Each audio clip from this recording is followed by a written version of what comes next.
Selamat sejahtera, nama saya Bazila. Apa kabar baik, sampai jumpa lagi.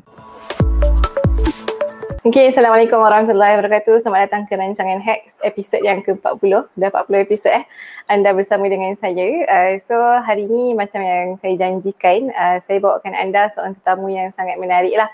Kalau sebelum ni kita ada bawakan tetamu daripada France, daripada US, daripada Germany. So kali ni saya bawakan anda seorang tetamu daripada Jepun, insyaAllah. So Kak Bazi jemput kenalkan diri kepada semua audiens kita. Assalamualaikum. Konnichiwa. Hello, hi. Watashi no namae wa Bazila desu. Nama saya Bazila. Ini tahun ketiga saya berada di Jepun. Sebelum tu pernah ke Jepun 2005, 2008, 2014, 2019. Ni kali keempat lah. So sebelum tu ada kerja, ada berjalan. Dan sekarang saya berkhidmat sebagai seorang guru, bukan sebagai guru lah, dia dipanggil ALT, iaitu Assistant Language Teacher di Sekolah Kerajaan Jepun. Pada masa sekarang ni saya bertugas di 3 buah sekolah rendah dan sebuah sekolah menengah. Di spesifik di Jepun adalah saya di Yamaguchi. Di sekolah rendah ni saya akan masuk ke setiap kelas bermula daripada tahun 3 sampai tahun 6. Dan di sekolah menengah saya akan masuk ke kelas tingkatan 1 sehingga tingkatan 3. Itulah pekerjaan saya. Menarik Akak ajar 3 sekolah at the same time. Biasanya kita dengar kan seorang cikgu tu dia ajar kat satu sekolah je kan. Macam mana Akak, yelah macam mana dia punya sistem kat sana tu? Memang dia macam tu Akak, kalau assistant teacher tu memang dia akan mengajar, dihantar ke banyak sekolah. Mungkin beberapa tahun yang lepas di punya sejarah ALT tu, beberapa tahun yang lepas dia bukan macam sekarang lah. Sekarang ALT berada di setiap sekolah, tapi masa dulu dia cuba-cuba jaya dia, ALT hanya berada di sekolah-sekolah yang tertentu je lah. Dia punya reason dia yang best ni kan, sebab Jepun ni dia target besar lah. Dia target dia akan jadi global leader. Dia maknanya bila dia global leader, dia kena pergi global lah. Bila dia nak pergi global, dia kena memerlukan dia tak boleh duduk dalam orang Jepun saja kan. Jadi dia akan panggil orang luar untuk bantulah dia untuk jadi masyarakat dia akan, masyarakat terhasil tu adalah masyarakat yang boleh berkenal dengan orang luar dan boleh berbahasa lebih daripada satu bahasa. Dulu orang Jepun memang satu bahasa je. So kalau dia nak cakap dengan orang luar susah. Jadi dia punya misi dia sekarang adalah going for global. Jadi dia memang kena memerlukan orang-orang luar, yang itu yang peranan saya salah satu peranan kecil di Jepun lah untuk mengembangkan Jepun tu lah sebagai one of global leader tu lah. Okay, mungkin Akak boleh ceritakan kepada kita orang semua apa antara benda-benda yang Akak cuba terapkan lah sepanjang sesi pengajaran Akak dekat sekolah menengah dan sekolah rendah di sana.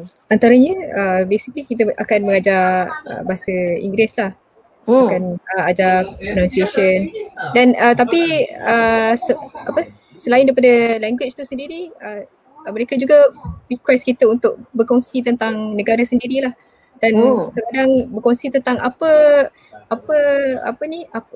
kesusahan kita berada di negara Jepun. Jadi dari situ dia boleh ambil apa yang, sebab kalau bayangkan kan, kalau US menjadi satu kuasa besar dunia, so Jepun pun nak menjadi satu kuasa besar dunia, dan kalau dia tak tahu mengenai culture negara-negara lain, so macam mana dia nak jadi kuasa besar tu kan. So memang akan bercerita lah tentang mereka, tentang Islam, bercerita tentang orang Melayu, bercerita tentang macam mana kita boleh blend macam kadang-kadang dia orang tanya adakah fix Melayu akan Islam kan, dan kita cakap tak, Melayu ada juga Chinese yang bahasa Islam, ada juga Melayu bahasa Islam, ada juga Melayu yang mungkin bukan bahasa Islam kan. Kita macam maknanya dari situ dia faham, maknanya dari situlah kita boleh berkongsilah dengan mereka kan. Dan dia sangat mereka ni sangat terbuka kepada cultural exchange. Sebab dia cakap daripada cultural exchange tu kita banyak belajar kan daripada benda lain kan. Dan terbuka lah kan Kak.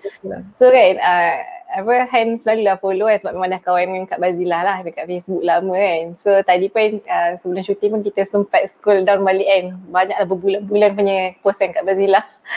So banyaklah tengok Kak Bazilah cerita lah macam mana akak yelah mengajar kan. Antaranya akak buat jahit batu seremban bagi hadiah kat diorang kan.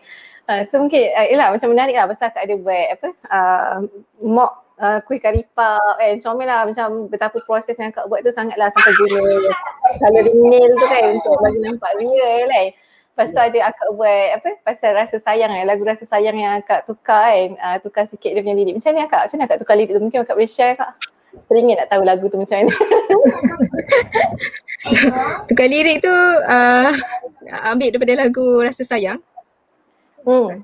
Rasa sayang, rasa sayang kita buat selamat sejahtera, nama saya Bazilah. Apa kabar? Kabar baik, sampai jumpa lagi. So kita keep on repeating benda tu. Kita nak introduce ayat Malay words tu je sebenarnya.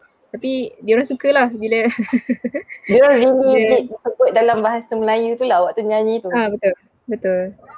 Ini menarik. Okay, lepas tu kan Kak kan, apa antara benda sebelum kita masuk part duta-duta ni kan, okay, sajalah kan akak dah duduk dekat Jepun pun dah agak lama kan, mungkin akak boleh share lah kot at least satu lah benda yang paling menarik lah akak rasa yang akak belajar dan kita semua pun patut contohilah Jepun selain daripada masa Kak. Saya masa saya berminat dengan satu benda ni tapi masih lagi nak dikaji lah. Saya sangat terkesan dengan disiplin orang Jepun ni. Disiplin dia, nak cakap disiplin dia terap memang daripada kecil lah disiplin dia kan. Sampai nak cakap kan kalau orang Jepun tu orang tak ada pun dia tak ada nak cakap semua. Orang tak ada pun dia tak akan membuang sampah di merata-rata. Maknanya macam mana? Kita kalau orang Melayu, kita nak kena instilkan Allah melihat di mana-mana kan. Tapi dia tak ada benda tu. Tapi dia integriti dia, orang tak ada pun dia tak akan buang. Dia macam disiplin dia sampai macam tu lah kan. Dan boleh kita dia boleh tengok daripada macam mana dia instil disiplin daripada sekolah rendah lagi lah. Ini satu bidang yang saya rasa saya akan akan mungkin nak buat kaji, nak buat research, further research lah untuk dari sampai mana disiplin tu perlu kan. Dan macam mana disiplin tu macam sampai daripada mana sampai mana diperlukan lah untuk membentuk seorang insan yang berdisiplin tu. Betul, menarik lah. Bila cakap pasal disiplin kan, bila akak cakap yelah negara kita sampai kena instil ketuhanan tu kan, baru rasa macam itu pun kita dah instil pun kadang-kadang still tak mampu untuk mengekalkan rasa disiplin kan. So macam mana diorang buat kan, dan dah tak boleh bayangkan lah macam kalau diorang instil rasa ketuhanan tu tahap kedisiplinan diorang tak akan jadi sampai macam mana kan. Okay Kak, kita selalu kan cerita tentang Malaysia perlu belajar daripada negara-negara lain kan, dan banyak benda yang kita boleh belajar dan kita selalu lihat negara-negara lain untuk menjadi contoh kepada negara kita lah.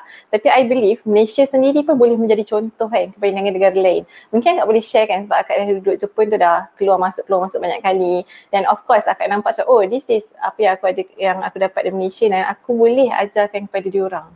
Mungkin akak boleh share kan? Ada 3 poin utama lah yang saya nampak orang Malaysia atau Malaysia sendiri tak nampak, atau even saya sendirilah tak nampak masa berada di Malaysia kan.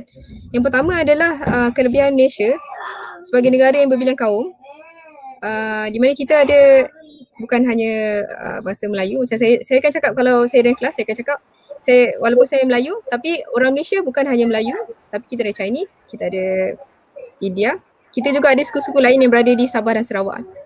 Dan kalau kita cakap Jepun ni moving towards global ni dan dia perlukan orang luar kan, Malaysia dah tak perlu orang luar kan. So daripada kita tahu berapa banyak antara kita yang tahu lebih daripada satu bahasa kan. Maknanya orang Jepun dia perlu ambil another language kan yang dia rasa struggle kan untuk dia belajar kan. Tapi kita daripada kecil kita dah boleh bahasa Melayu, boleh bahasa Inggeris kan. Ada yang boleh bahasa Cina kan, yang pergi sekolah Cina ada bahasa Cina kan. Dan benda tu adalah satu advantage besar lah untuk orang Malaysia kan, kalau orang Malaysia tak nampak lagi kan. Dan daripada berbilang kaum tu kita ada banyak culture, kita dah sangat familiar dengan culture berbeza. Kita sangat familiar dengan makanan yang berbeza kan. Kita dah tak ada macam tak awkward untuk kita makan pau ke, kuih tiaw goreng ke apa, macam it's part of our apa ni, macam dah sebahagian daripada hidup kita kan. Nak makan apa, masalah badai ke, nak makan macam dah benda yang itu makanan Malaysia, bukan makanan orang India kan. Kita tak panggil dia makanan orang India lagi kan. So benda itulah yang rasa satu advantage. Yang kedua adalah terletaknya Malaysia di apa ni, Khatulistiwa tu adalah satu advantage terbesar juga. Kalau orang Malaysia cakap orang 4 musim best sebab dia 4 musim, tapi sebenarnya advantage besar juga untuk Malaysia berada dekat Khatulistiwa tu sebab banyak sangat tumbuhan apa plantation lah yang boleh yang banyak lah di Malaysia kan. Kalau nak cakap pertanian tu memang patutnya Malaysia sangat advance dalam pertanian kan.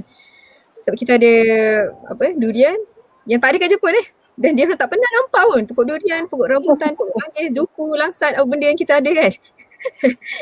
bila dia tengok apa benda ni kan, dan kita cakap manis, rambutan manis, sedap kan. Oh ya ke, tak tahu, tak pernah rasa kan sebab bukan Khatulistiwa kan. Dan bila Jepun contohnya temikai kan, kita kena tunggu sampai musim panas baru dapat makan temikai. Wahal kalau kat Malaysia tu sepanjang tahun bila-bila boleh makan temikai kan, dan murah kan. Kalau compare dengan Jepun ni, temikai dia sebab dia satu season je ada dan sangat mahal lah. Satu biji temikai dalam RM30-40 Malaysia kan. Aduh, besar ke kecil kak? Besar macam tak tahu dah besar cakap. Besar bola sepak lah. Kecil lah, tak besar sangat lah. RM40. Okay kak. Sekejap sebelum akak masuk poin kedua.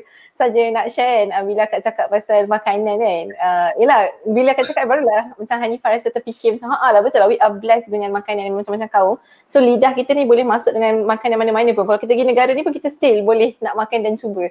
Sebab kalau macam Han dah cakap Jordan dulu kan, diorang sangat macam tak boleh, macam diorang macam berkeras macam aku tak boleh nak makan makanan Malaysia, susah sangat nak cuba. Kalau ada tu like satu dalam 1 in a million je lah yang nak cuba makan nasi lemak kan. Tapi lidah kita ni istimewa kak. Okay kak teruskan dengan poin kedua. Dan global Malaysia ni bukan saja. Dia tu cerita dengan budak-budak dalam kelas ni, dia cakap yang dia orang tahu tak Family Mart ada kat Malaysia kan. Dilancarkan oleh siapa tak tahu lah, menteri ke apa kan, dia makan odeng kan. So bila tunjuk gambar tu dekat kelas dekat ni lah, dekat high school, dia orang terkejut. Wah, serius lah Family Mart ada dekat Malaysia kan. Tapi bagi rakyat Malaysia macam is common kan. Macam makan sushi tu macam alah, makan betul-betul weekend makan sushi is very common kan, betul tak? Dan ketiga, satu lagi point yang orang Malaysia yang tak ada pada orang lain adalah ni lah, kemesraan orang Malaysia. Orang Malaysia kalau kita jumpa sekali, kita boleh terus, oh kau tahu kampung tu kan, sekali apa mak ayah tu kan dah boleh borak kan. Dah borak macam memang dah kenal 100 tahun ni. Macam tu lah nak cakap kan. Dia punya padahal baru jumpa, tapi kita punya ramah kita lain lah dengan orang Jepun. Dia masih ada lagi orang cakap tembok lah. Bila kita cakap tu, kita tahu dia belum selesa lagi kan. Dan ambil masa lah untuk seorang Jepun tu sangat selesa untuk berborak dengan kita kan. So itulah poin 3 poin apa yang Malaysia win lah nak cakap dengan Jepun ni. Tapi bila akak cakap benda ni adalah yang kita win kan, akak cerita tak dekat diorang tentang kemesraan Malaysia tu, atau benda tu akan jadi sensitif kat Jepun? Kalau akak cerita. Cerita. Macam akak cerita. So sebab masa awal-awal datang sini, kita ada dekat sekolah anak ada apa dia panggil mak-mak punya meet up kan. Peserta mak-mak, so kita yang di arrange oleh sekolah. So kita duduk dan kita borak je. Basically hanya untuk berkenalan antara mak-mak ni. So dia bagi air, dia bagi minum, dia bagi makan sikit. So kena borak dengan mak-mak ni kan. Bila masa tu first time kan nak borak dengan mak-mak ni. So kita borak-borak, lepas tu kita cakap boleh tak ajar makanan Jepun. Kita rasa macam dah mesra dah kan. Lepas tu kita ingatkan dia orang akan exchange phone number untuk, yelah sebab kita nak follow up kan. Tapi in the end dia cakap okay tak apalah, nanti dia akan follow up melalui cikgu. Dia takkan bagi phone number dia. Melalui cikgu. So dia akan bagi tahu note, bagi tahu cikgu, dan cikgu akan bagi tahu kita balik. So kita masa tu rasa macam peliknya macam tu kan. Tapi kalau kita macam it's very normal kalau kita tu exchange phone numbers kan. So cakaplah dengan kelas kan macam tu. Lepas tu dia pun baru rasa macam tu kan. Dia orang tak rasa, dia rasa macam common untuk dia orang lah benda tu kan. Tak exchange phone numbers pun. Kita bukan setakat exchange phone number, tiba-tiba boleh selfie sama-sama kan Tu. Tapi agak untuk certain culture benda tu sensitif kan, untuk ambil gambar tiba-tiba sensitif. nak post lagi lah kan, diorang sangat sensitif kan. Macam mana akak boleh tiba-tiba terfikir nak jadi assistant teacher tu? Macam kadang-kadang ada orang kalau dia ikut suami dia pergi kerja, dia just ikut je lah jadi suri rumah kan, jaga anak kan, macam tu lah. Tapi tiba akak macam take the challenge jadi cikgu dekat negara lain pula tu. Ada 2 reason. Yang pertama sebab nak sangat belajar tentang education Jepun. Wow. From first hand lah, maknanya kita selalu dengar kan, maknanya dengar tengok video kan, tapi ni macam nak tengok sendiri kan. Nak tengok sendiri, macam depan mata tu kita nak tengok, oh ni rupanya macam mana dia didik anak-anak Jepun ni kan. Another reason is tadi Japanese tu dia akan susah untuk kita nak, maknanya kita nak berkenalan masyarakat kan, kita nak masuk masyarakat kan, kita nak tunjuk kita nak memperkenalkan Islam ke, nak memperkenalkan Malaysia ke, whatever it is, memang kena masuk masyarakat. Nak masuk masyarakat Jepun ni dia memang bukan macam tadi lah, kita duduk, kita borak, kita boleh gang tau. No. Maknanya kita kena jadi someone yang macam nak kena colleague kita ke, oh dia cikgu, then baru dia boleh open up kan. So untuk masuk masyarakat tu memang kena effort untuk masuk lah betul-betul lah. Kalau kau nak kerja lah kan. Jadi kalau jadi suri rumah nak masuk masyarakat Jepun susah sikit. Dia macam dia susah. Jadi memang nak tak nak masuk masyarakat, kau kena kerja. Hari ni kan kita nak sembang-sembang sikit lah pasal duta. Kiranya kan kalau akak sendiri kan pergi ke Jepun, akak sebagai rakyat Malaysia secara tak langsung akak adalah duta kecil Malaysia lah kan kat Jepun. Bila sebut macam tu pun kita berasa takut kan. Selama ni kita pergi je kan, kita tak pernah terbayang kita adalah duta kecil ke, akak memang terbayang. So soalan untuk akak hari ni adalah what does it take to be a duta kan untuk negara kita? Bagi akak sendirilah. Di sini saya cubalah untuk mencapapkan diri Wow.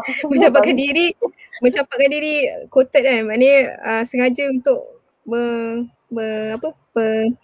publicitikan diri lah kot, supaya kita nak memperkenalkan benda lain tu. Maknanya kita memang kalau target saya kat sini memang nak memperkenalkan supaya orang luar tahu kita duduk kat Jepun, especially area ni kan, tahu kita ni orang Islam, tahu kita orang ni Malaysia, macam tu kan.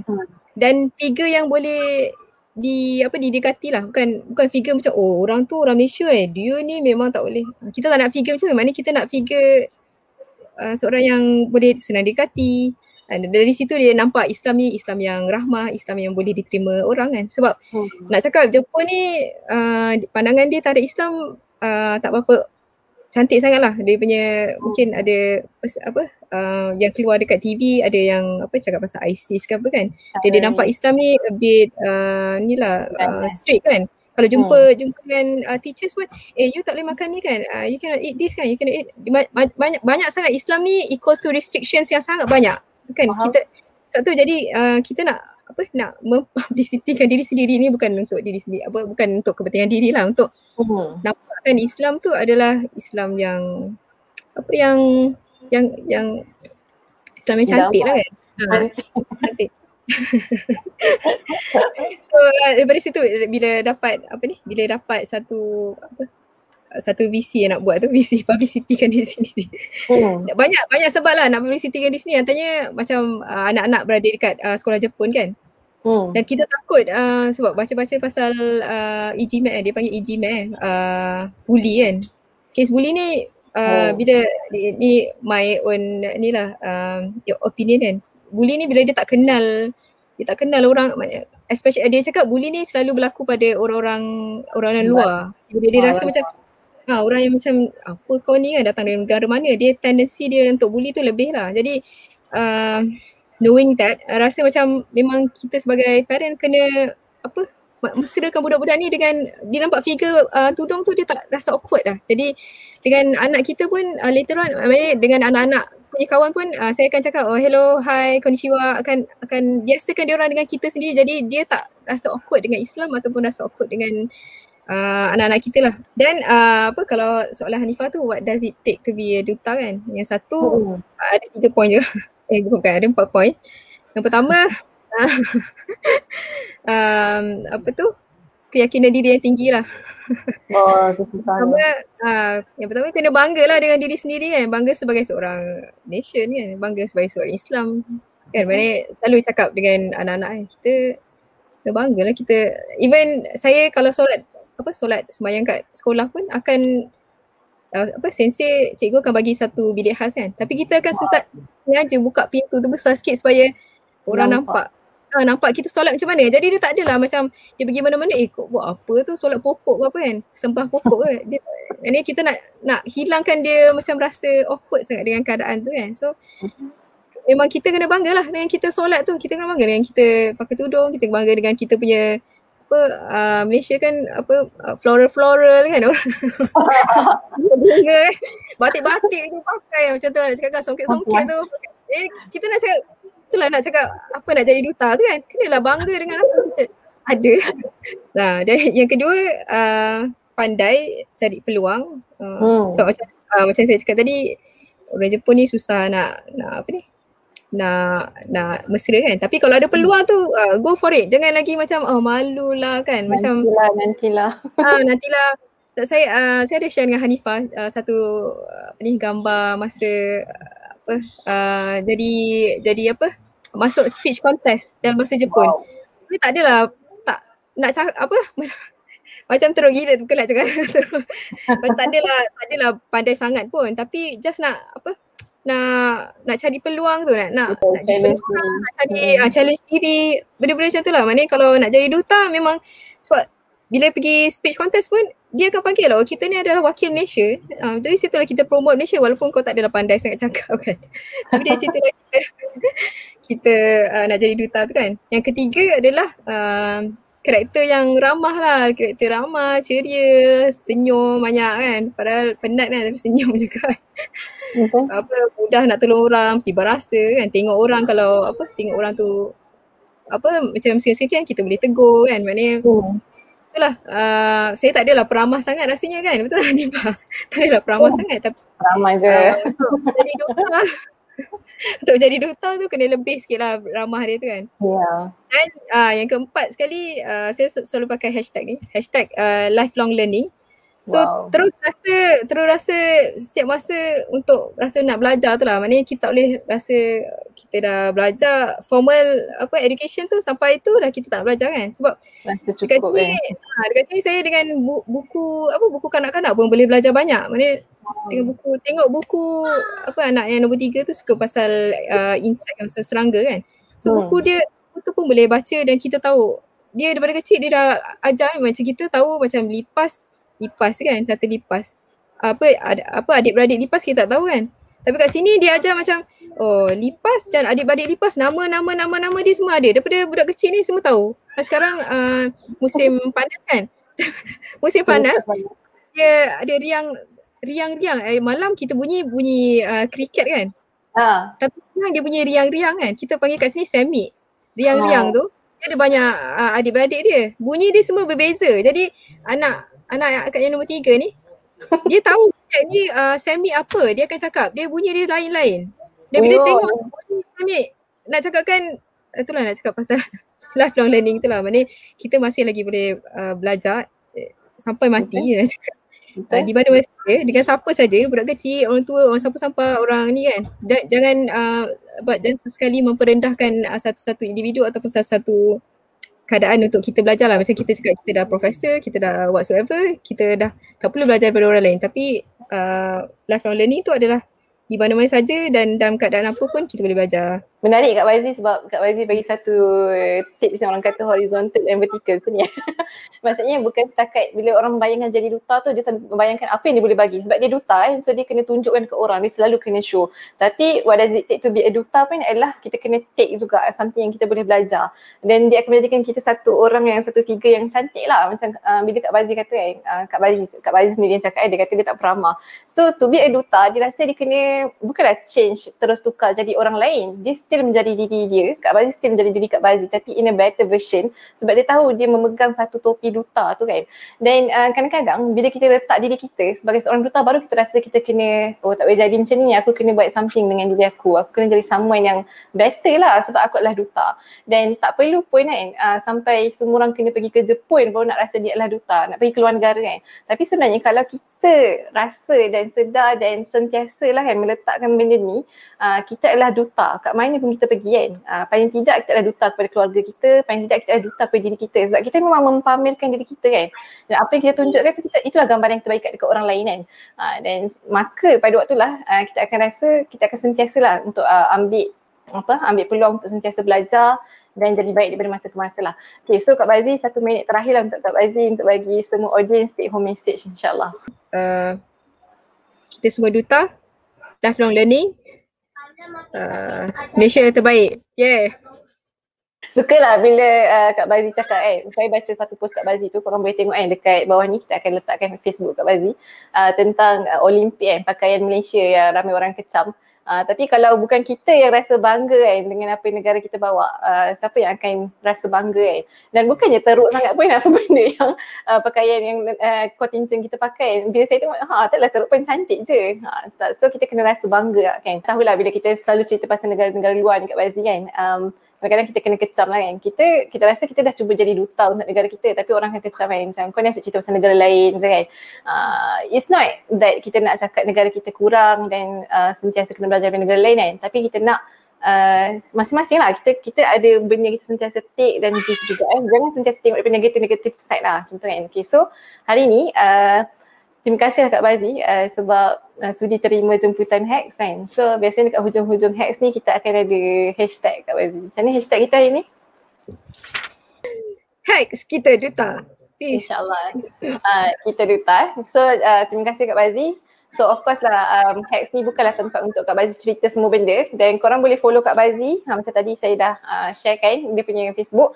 Boleh tengoklah sebab Kak Bazi rajin update pada masa ke masa dan kita boleh belajarlah macam mana untuk mendutakan diri kita dan mencapatkan diri kita kata Kak Bazi. Jadi untuk Kak Bazi sendiri dan semua penonton Hex, jangan lupa subscribe ke semua channel TV Ikram. Kita ada semualah, kita ada Spotify, Telegram, Twitter, Facebook, Instagram dan Telegram dan sharekan semua manfaat yang ada supaya semua orang dapat manfaat dan menjadi a better version, a better duta indeed insyaAllah. Jadi jumpa lagi anda di episod yang seterusnya. Kalau ada konten yang anda nak saya bincangkan dan bawakan, PM, DM dan tuliskan di komen. Assalamualaikum warahmatullahi wabarakatuh. Terima kasih Kak Bazi dan keluarga. Bersama membina masyarakat